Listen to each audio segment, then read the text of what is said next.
Hello everyone. This is Oni, and today for you I have a review for Star Ocean: The Divine Force. Um, as usual, there's just going to be random uh, gameplay going on in the footage if you watch along, but we're just gonna jump into it here. When Raymond and his crew are flying back to drop off some cargo to finish off their job, they're attacked by a spaceship from the Pan-Galactic Federation, which makes them need to evacuate and land on the underdeveloped planet known as Aster 4. Raymond's crew is scattered, and he puts his all into finding them, with the help of a local princess known as Letitia and her guard, Albert. When the game starts up, you get a choice as to who your main character will be, Raymond or Letitia. This gives you different viewpoints of the story depending on what the party is doing when they're all split up. I expected to be asked throughout the game whose viewpoint I'd want to see depending on the situation. But considering I chose Raymond, I was always Raymond, which kinda surprised me. The game does a fantastic job of building up the story and the world. At first, you're looking for your crew, but before you know it, you're thrust into a war with a whole lot of backstabbing and lies and people from all over the galaxy being part of this huge conspiracy plot. I know it sounds like a typical JRPG storyline, but it felt like it was done so properly as opposed to the last entry in the series, where there's no time for build-up and you're just thrust into a war. The game features quite a cast of characters to play with and to learn to love, from the grumpy inventor Midas to Albert, who takes his job way too seriously, to the overly shy Chloe.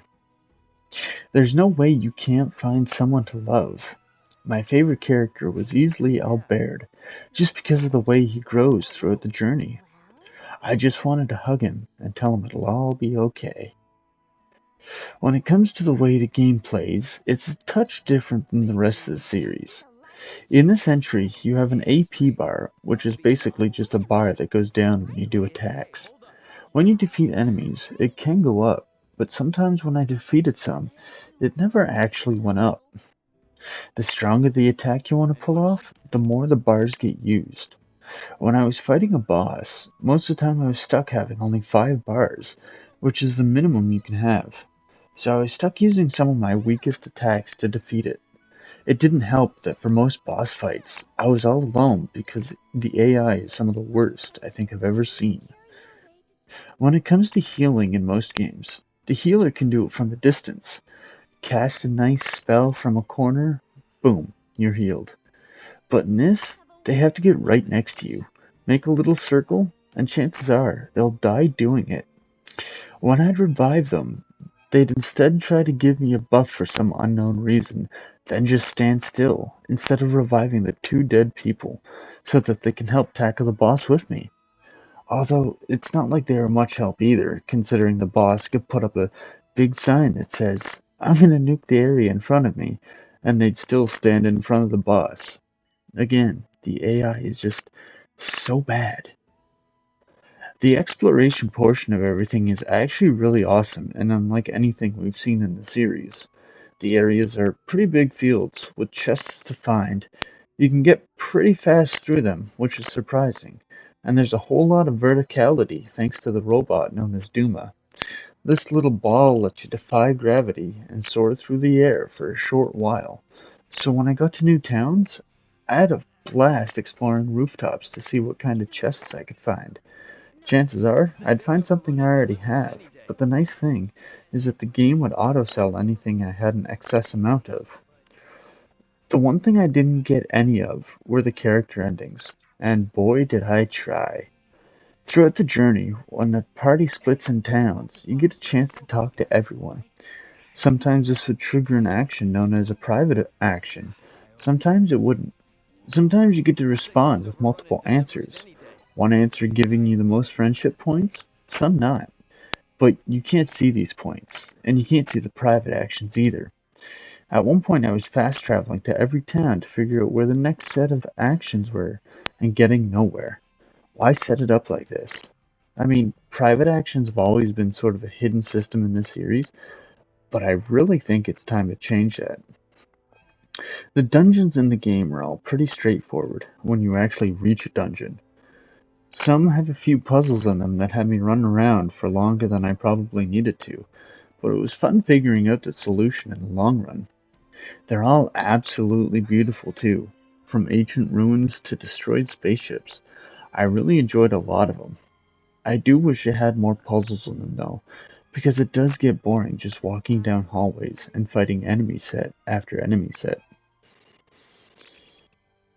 I absolutely loved this entry to the series. It had a fantastic story, awesome characters, and a nice world. I just wish the AI were better and I could have seen the character endings. But one day I can go back and grind out the actions until I get them. Definitely don't skip on this game, but do beware of the AI, as I said 100 times. And that's why I'm giving Star Ocean The Divine Force an 8 out of 10. I hope you all enjoyed the review as much as I enjoyed the game. It was really enjoyable, especially after coming off the previous entry in the series, Integrity and Faithfulness, or Faithlessness. But if you'd like to keep up to date with everything I do, I'm going to drop a Twitter link in the description down below. If you'd like to join the Node Gamers Discord channel, the link for that will be in the description down below as well. In case you want to talk to me about this review or other reviews or anything in general. The written article will also have a link in the description down below. But I hope everyone has a good morning, a good afternoon, and a good night. And until next time, everybody, goodbye.